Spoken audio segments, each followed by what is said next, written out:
Hi friend नमस्कार मु आपण मानकर सलोनी जाल।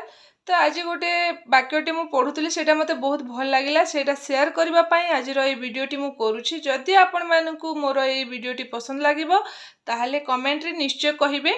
तो आज जो वाक्यटी थिला सेटा होछि अविहित आचरण करुथुबा लोकमानंकु चेतना दियो, साहसहीन मानंकु सांत्वना दियो, दुर्बल मानंकर तत्व नियो एवं दीर्घ सहिष्णु हुओ।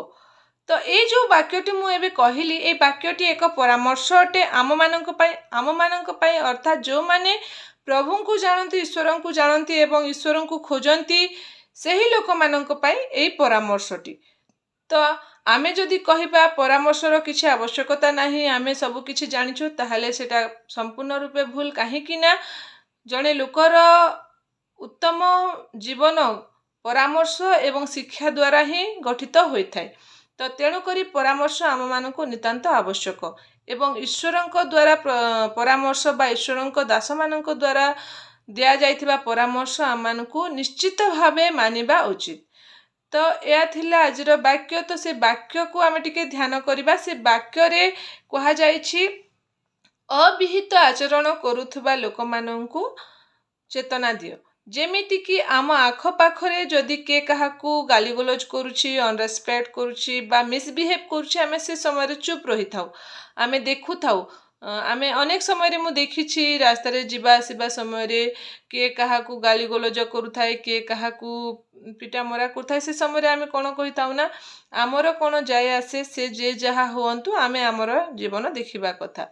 किंतु जदि आमे नो डाउट आमे सबु बेले सबु जगह रे रही परिबा नाही बा समस्त को आमे कहि परिबा नाही काहे ना अनेक लोक अछंती जो माने कि आम कथा को ग्रहण करिवे नाही। किंतु तथापि मध्य आमे जिते बेले देखुछु आम आख पाखरे किछि अविहित आचरण करा जाउछि आम परिवार रे मध्य अनेक थर होउछि एपरि अन्य मानक प्रति अन्य माने भल व्यवहार करू नाहंती रेस्पेक्ट दिया जाउ नाही काहाकू खराब मिसबिहेव करा जाउछि। से समय रे आमे से जगार निश्चित भाव में मुह खोलिबा कथ्य से मानकु निश्चित भाव में से मानकु चेतना देबा उचित। सेटा होछि आमर कर्तव्य आमे सेही परामर्श को ग्रहण करिबा उचित।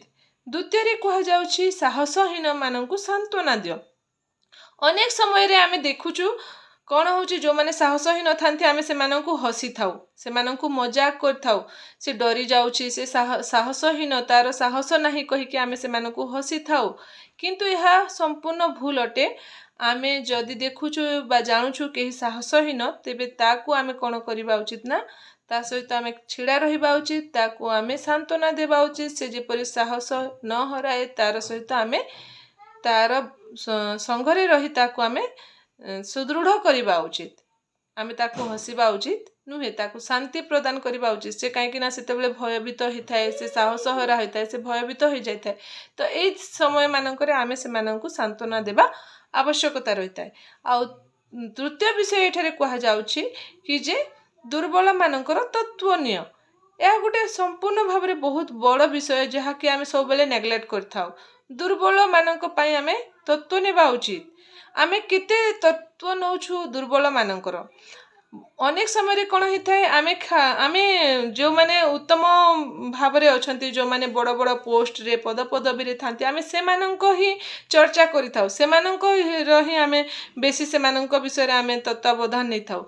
किंतु प्रकृति रे जो माने दुर्बल आमे से मानकर तत्व नेबा उचित। से माने दुर्बल अटंती से माने कोन खाइले पीले से मानकर ठीक चलुछंती ना नाही सेटा आमे बुझिबा आम दायित्व। कोनोसी गरीब दुखी बा के जदि अछंती से माननको आमे जे कि से मानकर जत्न तत्व नेबा उचित। किंतु ना आम जीवन रे भिन्न प्रकार होची जहा पाखरे अनेक विषय अछि आमे ता पाखकु जाऊ ता विषय रे आमे बेसी चर्चा करू।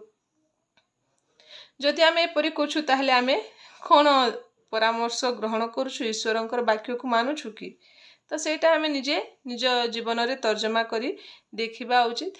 एवं शेष रे कहा जाइछि दीर्घ सहिष्णु हो जोटा कि अति केही मध्य पालन करी पारंती नाही। यह बहुत बड़ विषय अटे कहीं ना दीर्घ सहिष्णु माने आम उपरे जदि कि खराब व्यवहार कले मध्य आम मानकु सहिष्णु हेबा उचित। किंतु एटा आमे करी पारु नाहु।